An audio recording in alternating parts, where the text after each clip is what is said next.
अपने next chapter पर चलते हैं और हमारे चैप्टर का नाम है संज्ञा। देखिए मैंने आपको वर्ण करा दिया, शब्द विचार करा दिया। आज हम संज्ञा पढ़ेंगे कि संज्ञा क्या होती है। तो आज हम अपने संज्ञा पर चलते हैं। यहाँ पे मैंने लिखा हुआ है संज्ञा। संज्ञा वह विकारी शब्द है। कभी कभी क्वेश्चन आ जाता है कि संज्ञा किसे कहते हैं। ये बोलेगा कि निम्नलिखित में से क्या कहते हैं संज्ञा, सर्वनाम, विशेषण या विशेषता। ठीक है, तो हम अपनी संज्ञा पढ़ेंगे। उसमें लिखा हुआ है संज्ञा एक विकारी शब्द है।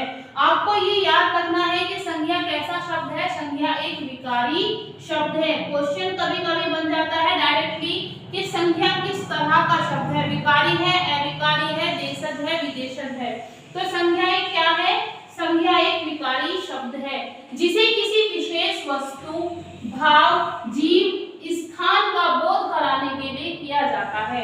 संज्ञा एक नामों का संसार है। सिंपल सी बात है, संज्ञा किसी का भी नाम, किसी भी व्यक्ति का नाम, वस्तु का नाम, भाव का नाम, इच्छाओं का नाम क्या कहलाएगा?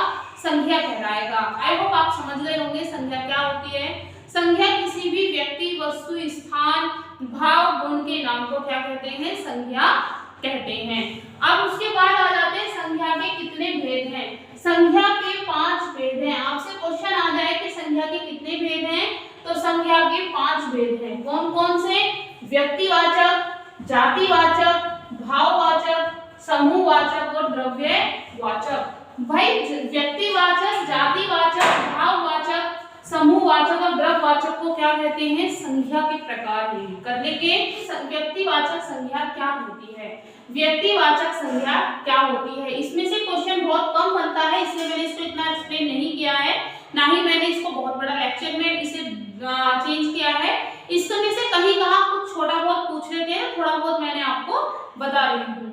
देखिए यहाँ पे क्या है? व्यक्तिवाचक है जिस शब्द में किसी एक व्यक्ति या वस्तु के होने का पता चलता है। व्यक्तिवाचक का मतलब है किसी एक व्यक्ति का नाम, पर्टिकुलरली किसी एक व्यक्ति का नाम, वस्तु का नाम क्या कहलाएगा? व्यक्तिवाचक कहलाएगा। जैसे कि मैं एग्जांपल में दूं, मेरा नाम क्या है? शीतल। अब ये मत कहना कि शीतल इस दुनिया में बहुत है। हाँ, बहुत सारी शीतल है, लेकिन अगर आप जाने कि टारगेट हैकर की जो टीचर है उनका नाम क्या है? शीतल, तो मैं क्या हो गई? व्यक्तिवाचक हो गई। आप सबके भी खुद के नाम होंगे तो वो भी क्या हो गया? व्यक्तिवाचक हो गया। मैं मेरठ में रहती हूँ तो मेरठ क्या हो गया? व्यक्तिवाचक हो गया। यूपी व्यक्तिवाचक है, दिल्ली व्यक्तिवाचक है, किसी का नाम राकेश, मुकेश, ये सारे क्या हैं?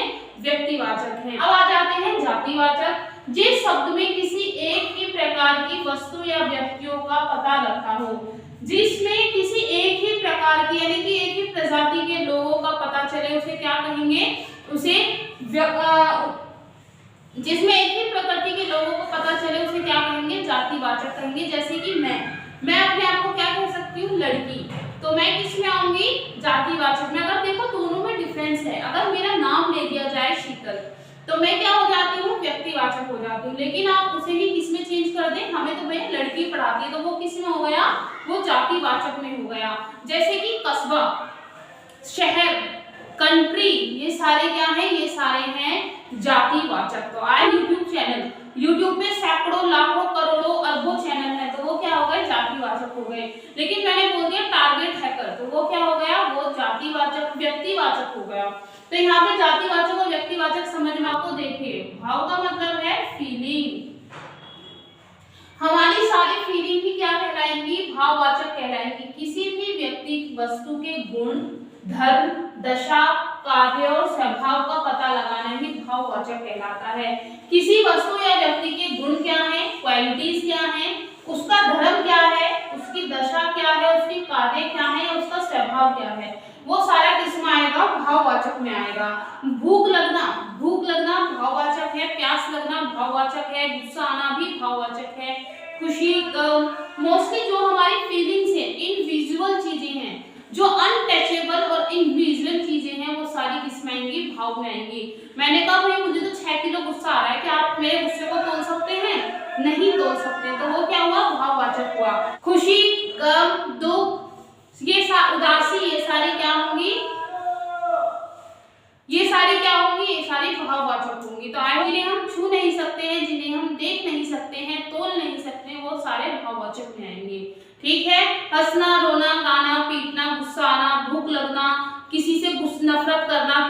क्या करना, ये सारे भाववाचक में आते हैं। आई होप समझ गए होंगे आप। फिर उसके बाद है समूह। समूहवाचक में देखिए समूह, समूह का मतलब होता है ग्रुप।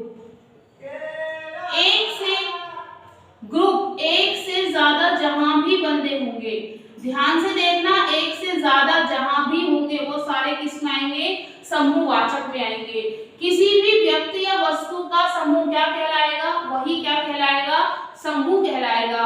एक से ज्यादा अगर कुछ भी है तो वो क्या कहलाएगा, समूह कहलाएगा। जैसे कि मेरे हाथ में अभी फिलहाल क्या है, एक मार्कर है, लेकिन अभी मैं देखो अभी कितने मार्कर है भाई, अब 3 मार्कर हो गए, तो ये क्या हो गया, ये समूह हो गया। जब एक था तो अकेला था, जब ग्रुप हो गया तो उसे क्या कहेंगे, समूहवाचक कहेंगे। मेरे पास बुक्स बहुत दूर रखे हैं, तो मैं बुक्स का भी एग्जांपल ले देती। अगर एक बुक है तो सिंगुलर, अगर एक से ज्यादा है, बुक्स कितनी भी कोई सी भी हो, अगर एक से ज्यादा है तो वो क्या कहलाएंगी, वो समूहवाचक कहलाएंगी। आपके इस चैनल पे कितने टीचर पढ़ाते हैं, एक, तो वो समूह नहीं है। लेकिन इसी चैनल पे हर सब्जेक्ट का अलग अलग टीचर पढ़ाने लगे तो वो क्या हो जाएगा, समूह हो जाएगा। तो समूहवाचक आई होप आपको समझ में। उसके बाद आ जाते हैं द्रव्यवाचक। देखिए द्रव्यवाचक का मतलब क्या होता है, जिसे हम नापना या तोलना, जिनसे वस्तु, द्रव, धातुओं का नाप तोल या भार पता चले, उन्हें ही क्या कहते हैं, द्रव कहते हैं। द्रव का मतलब है किसी भी वस्तु, धातु या द्रव को तोलना, नापना या उसका भार तोलन करना ही क्या कहलाएगा, द्रव कहलाएगा। जैसे कि चावल, गेहूं, पेट्रोल, डीजल, पानी, ये सारे क्या आएंगे, द्रव में आएंगे। तो मैंने आपको पांचों के पांचों पढ़ाए हैं। देखिए सबसे पहले मैंने आपको पढ़ाया था संज्ञा है, किसी का भी नाम, किसी का भी नाम क्या कहलाएगा, संज्ञा कहलाएगा। दूसरा था संज्ञा के भेद, संज्ञा के 5 भेद थे। वस्तु व्यक्तिवाचक, संज्ञा के 5 भेद थे, व्यक्तिवाचक, समूहवाचक, जातिवाचक, द्रव्यवाचक और भाववाचक। व्यक्तिवाचक क्या था, किसी का भी पर्टिकुलर नेम, जो उसकी पहचान है, वही क्या कहलाएगा, व्यक्तिवाचक कहलाएगा। मेरा नाम शीतल, तो मैं व्यक्तिवाचक हूँ। मैं मेरठ में रहती हूँ तो मेरठ व्यक्तिवाचक है। मैं इंडिया में रहती हूँ तो वो भी व्यक्तिवाचक है। लेकिन अगर मैं इसी को जातिवाचक में बनाऊं तो मैं एक लड़की हूँ, वो क्या हो गया, लड़की जातिवाचक। आप पढ़ने वाले लड़के हो सकते हैं तो आप क्या हो गए, जातिवाचक। लेकिन लड़कों का नाम भी होता है, लड़कियों का नाम भी होता है, तो वो क्या हो गई, व्यक्तिवाचक हो गई। ठीक, अब उसके बाद आ जाते हैं हम अपने भाववाचक पे। हमारी फीलिंग्स क्या कहलाएंगी, भाववाचक कहलाएंगी। हंसना, रोना, गाना, सिंपल सी बात है, जिसे हम ना तो देख सकते हैं ना छू सकते हैं, यानी कि इनविजिबल और अनटचेबल को क्या कहेंगे, भाववाचक कहेंगे। फिर आ जाता है समूहवाचक। एक से ज्यादा जहां भी कोई बंदा होगा, एक से ज्यादा कुछ भी हो, वो क्या कहलाएगा, वो समूह में आएगा।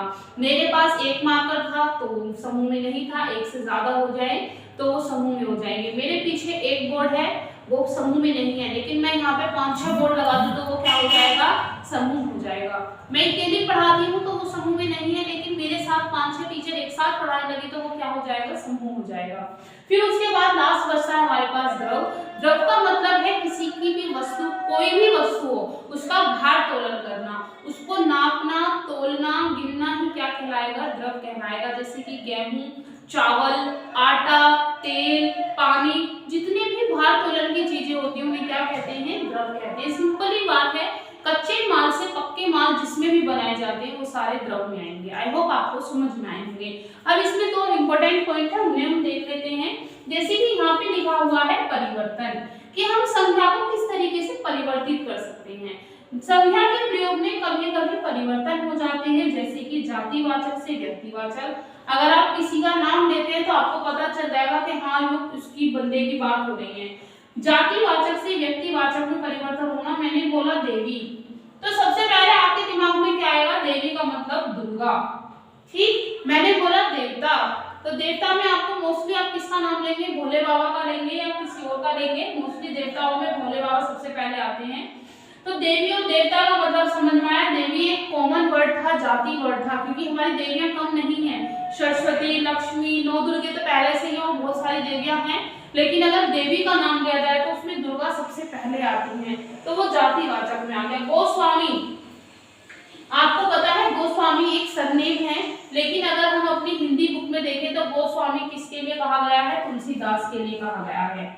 ठीक है, संत, संत किसको कहा गया है, कबीरदास को कहा गया है। तो ये जातिवाचक जातिवाचक से व्यक्तिवाचक में आ जाते हैं। शेक्सपियर भी कहा गया है, ये आप मुझे कमेंट बॉक्स में बताएंगे कि हमारी हिंदी वर्ग का या इंडिया का शेक्सपियर किसको कहा गया है, तो वो आप कमेंट बॉक्स में बताना।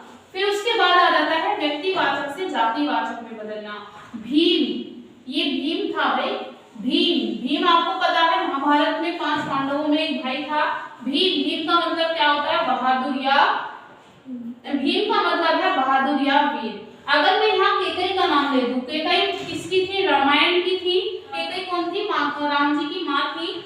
उन्हें क्या कहा जाता है, उन्हें मातृदोषी कहा जाता है, यानी कि उन्होंने अपने बेटे को वनवास दिला दिया था। तो ये केकई का काम क्या था, केकई मातृदोषी है और भीम वीर थे, बहादुर थे। अब उसके बाद हम आ जाते हैं भाववाचक से जातिवाचक में पहुंचना।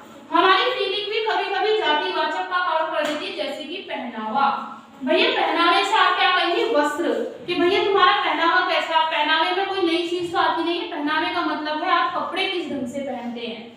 चाल चलन, चाल चलन का मतलब क्या होता है, चरित्र। आपने अपने गांव शहर या कस्बे में ये चीज सुनी होगी कि फलाने की लड़की का चाल चलन ठीक नहीं है। अब चाल चलन का मतलब क्या, वो आड़ी टेढ़ी चलती है, नहीं, उसका चरित्र के ऊपर बात आ रही है। तो सिंपल सी बात है कि चाल चलन भी भाववाचक से जातिवाचक में चली जाती है। पहनावा भी किसमें चला जाता है, जातिवाचक, भाववाचक से जातिवाचक में चला जाता है।